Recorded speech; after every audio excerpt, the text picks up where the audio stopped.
that our primary focus is that we want to foster participants' ability to accumulate assets to increase household income so that they can move out of poverty. We hope that what they do is connect with WIBIC's individual development account and with other resources so that they're really maximizing the benefits from the programs and services they receive. As I mentioned, we had a lot of people at the table, and we appreciate the fact that each and every one of us brings something unique and special.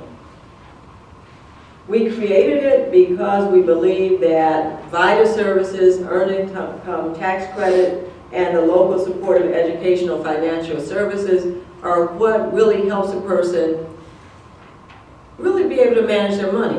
And what I like to say is oftentimes you'll hear about the poor or poor money managers. I would suggest that there are a lot of people who are poor money managers, and it has nothing to do with socioeconomic status. It's just that the more money you make, the more you can cover up your mistakes.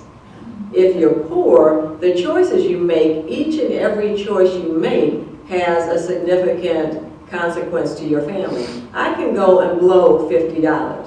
I might be terribly upset with myself. I might fuss at myself. I might promise to do better, but I can survive blowing $50. A lot of families we serve, $50 to them spent unwisely is a major problem. It may mean they don't get the medicine or the food or the child's coat for winter. It's a major issue. And so I try to make sure that I look at families who are struggling and not be too judgmental about what they do to understand we all do it, but also understand that it is imperative that they learn how to manage their money and make the right decisions.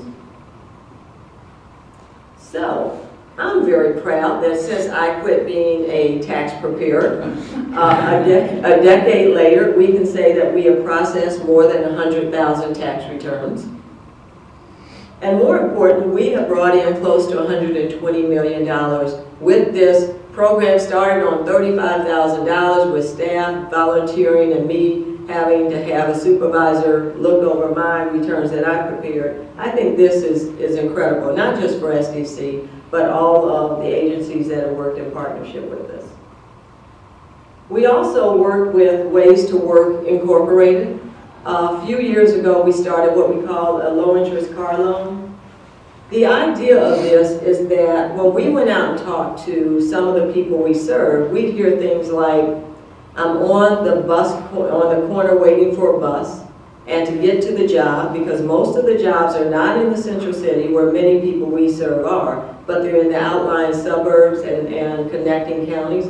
They say, look, for me to get to a job, I've got to take 2 of them, and I still have to walk several blocks. Now, I'm an industrious, hardworking, dedicated, committed, wonderful, lovely person, but I hate Wisconsin winter. Put me on 2 buses, have me walk 8 blocks in the winter. I would like to think that I would do that.